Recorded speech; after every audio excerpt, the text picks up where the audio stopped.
So today is Chai Elul. It's the Yom Haledes, the birthday of the holy Baal Shem Tov and the Balatanya on the same day. And the tradition in Chabad is that we say Good Yom Tov. And the reason is because the first time that this became known as a Yom Tov was in 1893. In 1893, the previous Rebbe, Rabbi Yosef Yitzchak, was a 13-year-old boy. He had his bar mitzvah. He was born in 1880, so in 93 he was 13. And a few days before Chai Elul, or the day before, I believe, the Rebbe told him, his father, the Rebbe Rashab, told him that I've asked permission from your Malamed, I think, whose name was Reb Nissen Skaplo, I think, to allow you to come a little late to class, to Cheder. Why? Because today is our Yom Tov. That's what he said. Today is our Yom Tov. And that was the first time that the Frierdiker Rebbe heard about Chai Elul being the birthday of the Baal Shem Tov and the Alter Rebbe. So you all understand, well, let me, 1 second. You all understand that until then, only the Rabbeim, only the Chabad Rabbeim knew about it, and it was passed on from generation to generation. But for whatever reason, they didn't share it with Hasidim. And even this date of 1893 being the first time that the Rashab shared it with his son, it wasn't shared with Hasidim either. It was shared only with the previous Rebbe. Years later, the previous Rebbe mentioned it at a Farbrengen, and then when it was published, I think in Likutei Diburim, which is a collection of his speeches, his talks, it became known to the public. So even from 1893, when the previous Rebbe heard about it from his father, Hasidim didn't know about it. In other words, if you were in Kiev, if you were in Moscow, if you were in all the places where there were a lot of Lubavitch Hasidim, which was basically Belarus, Russia, Ukraine, all those areas, he didn't know about Chai Elul. He did not know about Chai Elul. Only through the years later, when it was published and the work got around, it became known. So what happened on that day in 1893? So the Rebbe Rashab told his son, I got permission for you to come late to Cheder, get up earlier than usual, and he got up early, but earlier than usual, go to the mikveh, dress in your fine Shabbos clothing, and knock on and come into my room. The Rebbe Rashab, when he was davening and learning, he just couldn't walk in there, even his own son.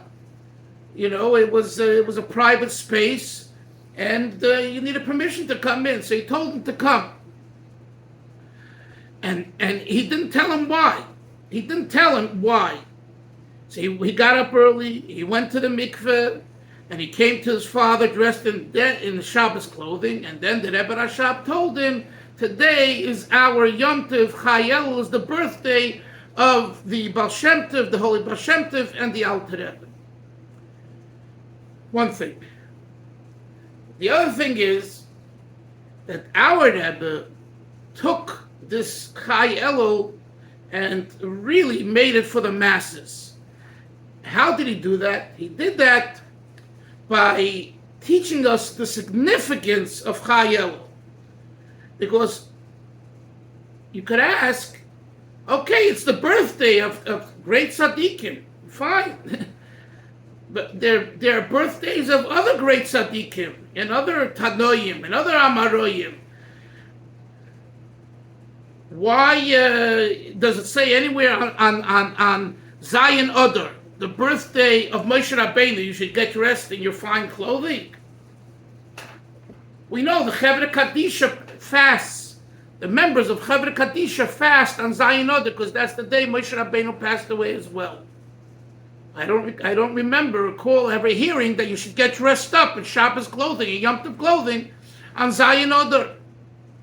And here, the Rebbe Rashab instructs his son, a 13-year-old boy, but the previous Lubavitcher Rebbe, so you understand, even at 13 he was already a developed holy boy, and he tells him to get dressed up and tells him to go to the mikveh. In other words, it's clear there was something more significant or different, in a different way than just Moshe Rabbeinu's birthday or anyone's birthday. That's the point I'm making now. That this isn't just a birthday celebration, okay? There are many birthdays to celebrate. So what is special about this? And this, our Rebbe, every Chayel he verbringt for 40 plus years, he taught lessons and ideas about the specialty of Chayel. So I wanted to share one thought. There are many thoughts, but one thought. And the Rebbe said once that the significance of a birthday in general is independence. Because until the child is born, it's in the fetus, it's a fetus in the mother's womb. And over there, whatever the mother eats and does and listens to and impacts the fetus, but the fetus has no independence. It's all up to the mother. And that's why a mother has to be careful what she eats and what she watches and what she listens to. And and all of that, because it makes an impact. But the fact is that the child has no independence. When does the child attain independence? At the moment of birth. And the Rebbe said that the Gemara says that the little mark that we have under our nose is from the Malach coming and giving us like a little thing here to make us forget the entire Torah that we learned and knew before we were born. So the Rebbe asked the question, isn't that sad? Why are we celebrating a birthday? We knew the entire Torah at the time of birth. We forgot the entire Torah, so there should be free will. Wonderful, but the fact is that we forgot the entire Torah. And that's, by the way, one of the reasons that it's explained in this Holy Svarim why a baby cries a lot. It's crying because it forgot the Torah. Right? So if that's the case, what are we celebrating? This is a question that the Rebbe asked about any and every birthday. And the answer is, we're celebrating independence. And independence is greater than anything else. Now, just to now digress and give you my own understanding of this, it's an amazing thought, Yoini, to say that independence is greater than knowing the entire Torah is unbelievable. And what's the explanation? How you talking? The answer is because the Torah that you knew from the Malach and from Hashem, whatever, in the mother's womb is not yours. And if it's not yours, as far as this world is concerned, it's nothing. It's nothing. The lesson is fascinating. Whatever we have from our parents, whatever we have from school, whatever we have from community, it's important. But if you don't make something of yourself, it's a big zero. That's why they say with Yichus Velvel, right? Yichus is like a lot of zeros. When do a lot of zeros become important? When you have a 1 in front of it. And the 1 is you. And this, the Rebbe said, is the significance of every birthday. So now, what's the significance of Chayel, of this day? So there's a famous word by Hasidim, Lubavitcher Hasidim, they would say that Chayel brings Chayes into Elul. Chayel brings vitality, life, energy into the Avodah of Elul. What traditionally is the Avodah of Elul? You ask any Jew that's in a base medrash, Tshuva.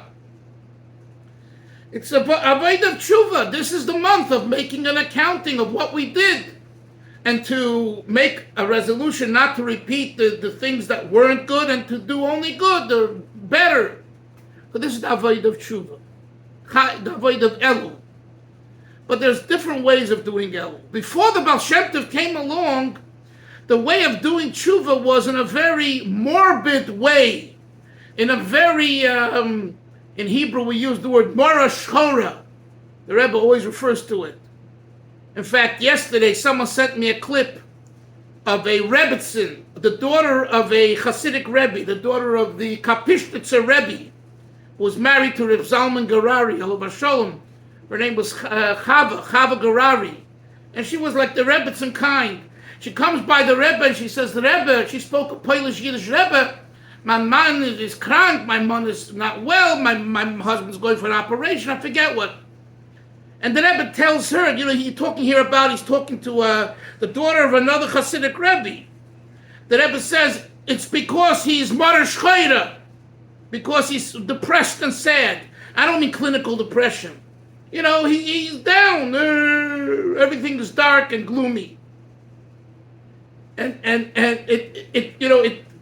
it really surprised me that the Rebbe is like, this is a woman who's telling you that her husband's not well, and the Rebbe shoots back at her, tell him to change his attitude from being negative to being positive. I'm paraphrasing, not being Mara Shchayra, and it won't go away.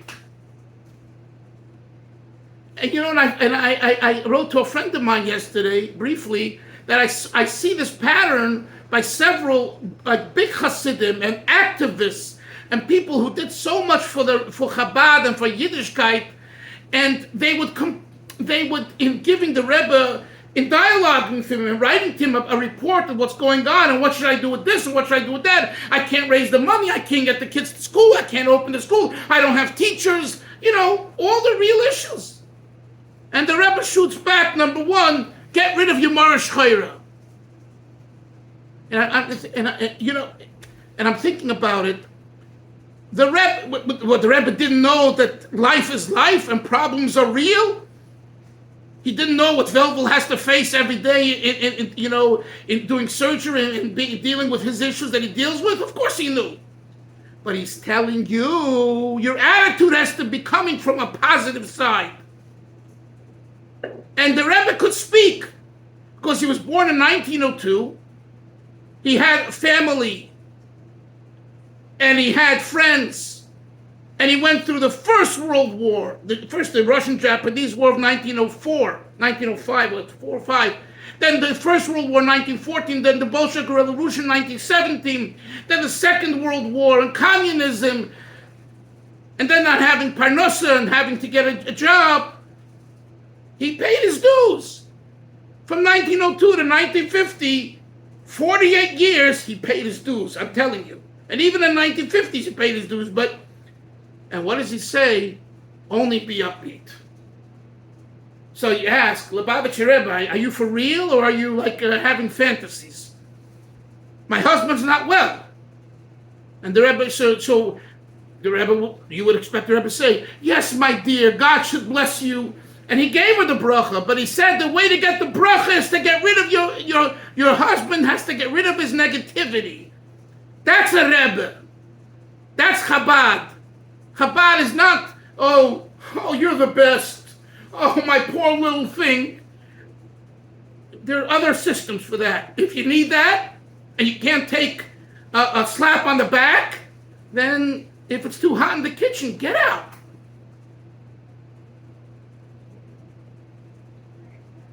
And that's why, Moshe, sometimes you ask, why are some of my friends, why they didn't become Chabad, and why did I become? Why? The answer is because it's too hot for them in the kitchen, so they bow out. And it's fine, no problem. No problem. But there's no room here for morbidity and sadness.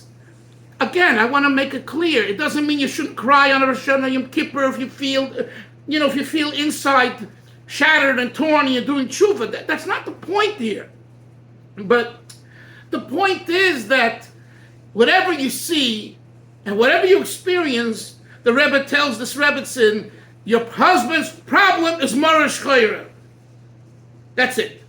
And if we can't begin the healing if you have Avram. I don't mean you, but I'm saying if one has the negative, down, everything is bad and gloomy attitude, we can't begin. Nothing will help. And it's true, because it's a vicious cycle. It repeats itself over and over and over. And I'm talking to myself. Like there's a Farbrengen. So Farbrengen is supposed to talk to yourself. Right? Otherwise, it's not a real Farbrengen. It's a show. So, what does the Rebbe say? The Rebbe says that Elul brings Chayas into Elul. You know what Chayas is? Life. Life is zest. Life is positive. Life is, what can we do with this gloomy situation that we turn it around somehow and make of it an opportunity? And it's a hard avodah. But that's the avodah of Chai Elul. That's why Hasidim said Chai Elul brings Chayis into Elul. It brings life into Elul. Until the Baal Shem Tov came along and the Alter Rebbe, Chai Elul was one big kind of problem.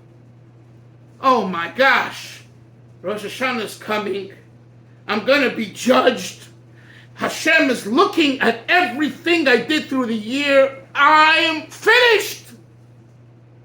So there were those that fasted and they cried and they gave tzedakah and they hoped that Hashem will give them a break and give them another year. And ask Yoini, that was the way a traditional yeshiva raised their students. Came along Chassidus. This is what Chassidus, the Baal Shem Tov, before the Alter Rebbe. And that's why today, Chai Elul, the birthday isn't just another birthday of a tzaddik, even like Moshe Rabbeinu. It's about Chayis. They were born on the 18th of Elul, Chai, because Chai is life. When you hear Baal Shem Tov, you become full of life. I once was at an event with 2,000 people here in Borough Park, Yutes Kislev. And Rabbi Fischel Hershkowitz, who was a Kleisenberger Chassid, was asked to speak. And I'm telling you, I saw it with my own eyes. As soon as he mentioned in Yiddish the Heiliger Baal Shem Tov, the holy Baal Shem Tov, he burst out crying. I saw it. Yutes Kislev. It's not Elul, it's not Tishrei. He became so awed by the Baal Shem Tov that just saying the words caused him an emotional expression. Now, I don't see that as, depression, sadness, Marash Chayra. On the contrary, that's real happiness. That when you say Baal Shem Tov, your entire being is electrified. And yes, for one person it's through an emotional outburst of tears, another person it's joy and dance. That's up to every individual how he filters Baal Shem Tov. But one thing's for sure, Baal Shem Tov's about Chai Elul, about Chayas in Elul, life in Elul. Do your avodah of tshuva, do your avodah of independence with Chayas, So now the question is, what did the Alter Rebbe add to this entire explanation? Right? This was the Baal Shem Tov. And the Rebbe explained that another Farbrengen Chai Elul, and I share it with you. And the Rebbe said the difference between the avodah of the Baal Shem Tov, the teachings of the Baal Shem Tov, and the teachings of the Baal Tanya, the Alter Rebbe, is the following. The Baal Shem Tov taught you how every Jew can connect with the deepest parts of God and experience Hashem, divinity, on the highest level, that it's possible. And the Alter Rebbe added to that possibility the mechanics of how to do it. So there is, number one, that the average person has a shaykhis, has